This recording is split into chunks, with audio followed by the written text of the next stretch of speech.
Sometimes the biggest, most important truths don't come from a textbook or some complicated study.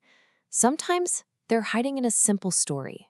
Today, we're diving into one of those, a really short but powerful little parable called The Watchmaker's Gift. So the whole thing really hangs on this one fascinating question. I mean, just imagine a master craftsman, a guy who pours his entire life into making these beautiful, intricate watches, but then he refuses to sell a single one. It makes no sense, right?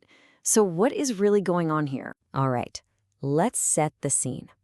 I want you to picture this little, quiet shop. It's just filled with the sound of ticking, from all these countless clocks and watches. And right in the middle of it all is our main character, this old watchmaker.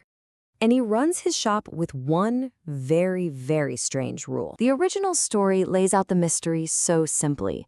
An old watchmaker was there who never sold watches. Just think about that for a second. He makes these perfect little machines, but he never actually lets them go.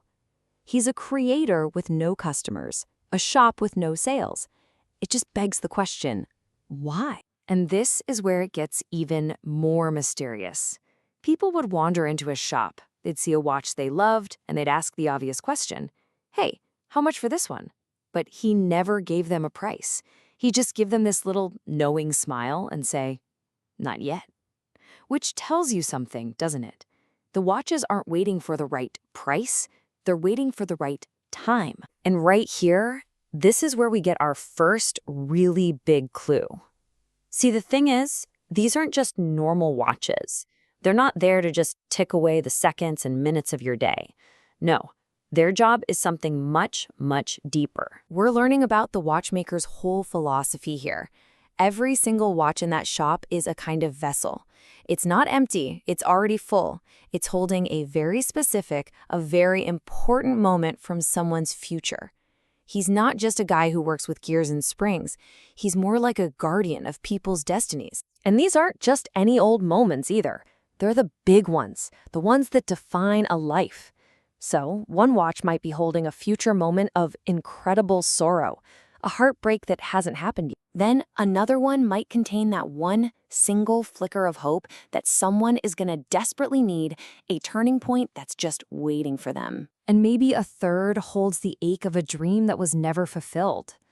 Every watch is a little piece of the human experience, just sitting there, waiting for the person it belongs to. But these watches can't just sit on a shelf forever. Every good story needs something to kick it into gear, right? A catalyst. And after all this waiting, someone finally walks in who is going to set a watch's true purpose into motion. The story describes her so simply. One day, a girl arrived. She was lost. And you get the feeling she isn't just lost on a map, she's emotionally lost, adrift. She doesn't know it, but she is the very person one of these special watches has been waiting for. And this is it. This is the moment the entire story has been building towards. The girl picks up a watch.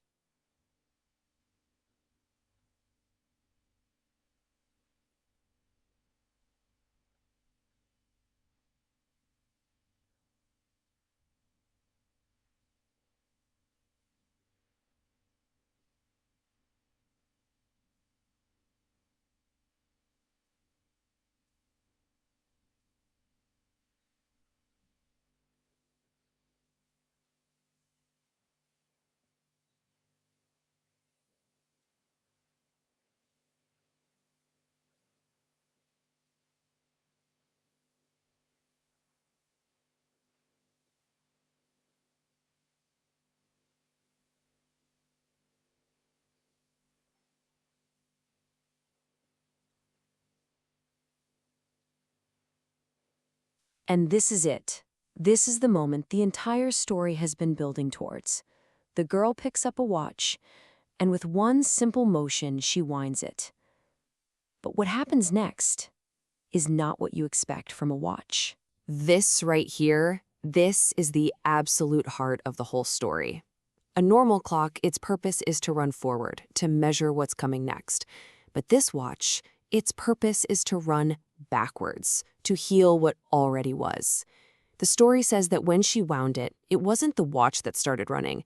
It was her memories. So what happened? What was the result of this incredible journey back into her own past? Just one single powerful thing. The story tells us that on that day, for the very first time, she smiled. A real smile, one that came from healing her past. And with that one smile, everything just clicks into place. The watch has done its job. The girl has found the thing she didn't even know she was looking for.